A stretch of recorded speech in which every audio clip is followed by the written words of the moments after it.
The What to Read Next podcast helps you build a TBR of future favorite books. In each episode, Lori and Maine interviews authors and book influencers to recommend books they loved for you to pick up today. If you're an avid reader, always looking for your next great read, then the show's for you. Hi, Krystal. Welcome to What to Read Next podcast. Thank you for having me. Hello. Hello. So happy to have you here. Tell us a little bit about yourself. So I live in Connecticut. My name is Krystal Marquis, and I am the oldest of 4 siblings. I started writing a few years ago on a dare to complete NaNoWriMo. The first time I did it, it was a lot of fun. When I did the Davenports, my novel that's coming out at the end of January, it was during a reading slump and I couldn't figure out something to read. And my brother's like, hey, do NaNoWriMo with me again this year. We'll have a lot of fun. I dare you to start a novel during NaNoWriMo. And at first I couldn't think of something to write, but then I had seen an article about C.R. Patterson and a photograph of his son with the automobile. And I thought that was a very interesting story. So writing for me has been a way to explore history, explore stories I like, get out of a reading slump. And it's completely different from my regular day-to-day job. I have a background in EMS and I work in health and safety in a warehouse.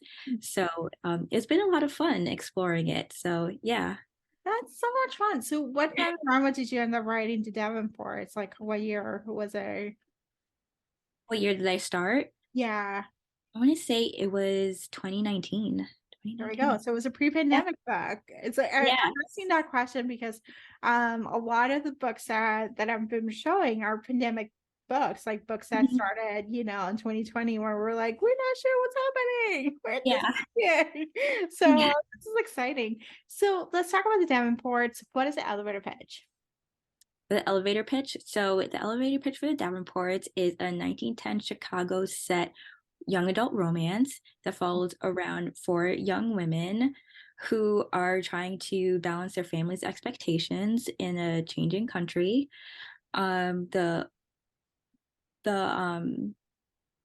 The heart of it is the relationships between the young women, but also how they navigate falling in love for the first time, following their dreams, and dealing with the changes that are happening around them. Yeah. I love this. And so because it's a historical novel, what kind of research did you conduct? So though I did start it pre-pandemic, a lot of it was written during the pandemic. So I didn't get to visit as many places as I would like. So a lot of my research was looking up articles, following those primary resources listed in it. Luckily for me, Chicago Public Library has a ton of resources online that's easily accessible. I have friends who live out there who are able to tell me different things and, correct the layout. And it was just a lot of fun. And I like vintage cars. So one of my characters, she tinkers with the automobiles that are new to the scene. And I also love fashion, and 2 of my characters love shopping. That's a little bit of me in them. So that was fun to explore, looking at all the clothes and the shoes and handbags and just really exploring what life would have been like for, young ladies growing up around that time. So yeah. And that time was a lot of innovations. There's a lot of different things. The way we shop has started that time, the way we interact with people, things that we do in our day-to-day life were inventions and innovations that during that time period. The Gilded Age is it's such a fun time to play around with it because you're it's kind of modern, but at the same time, do you remember it was 200 years or 100 years ago, So And it's very interesting because I think when everyone thinks of the turn of the century, they immediately go to flappers. And this is before that. So that was really interesting too, is it's not quite the speakeasies and, the risque dresses. It was still a little bit more demure and a lot of etiquette and a lot of, being reserved. And the 4 characters whose point of view that the Davenports kind of follows throughout the story, they're kind of balancing, the restrictive upbringing that maybe their parents had or their parents are trying to instill in them, with that little bit of modernization that's coming with industrialization. Like a lot of young women are entering the workforce, so now they have their own money and they want to spend it how they want and they want to make more decisions. They're fighting for the vote and just equality in general. So it's a lot of change that was going on. So it was really fun. Yeah, there was like suffragette movement. There's a lot of movements that are happening. There's stuff. I know the biggest innovation was adding bathrooms to stores, Yeah. department stores. Like you wouldn't think. We're like, oh yeah, like if you want them to spend a lot of time, you need to add a bathroom. Having women's Bathrooms and restaurants and tea rooms. yeah, because we wanted the women to go out because they realized that I think they're at the economy. They realized the women were spending more money, and they're Yeah. like, we want the women to get out of the house and actually like be part of the city. Yeah. Come shop, take a Yeah. break, have some tea and some cake, and then shop some more. Yeah, go to Marshall Fields. It's a very Chicago. Marshall Fields is a very Chicago like department store. Yeah.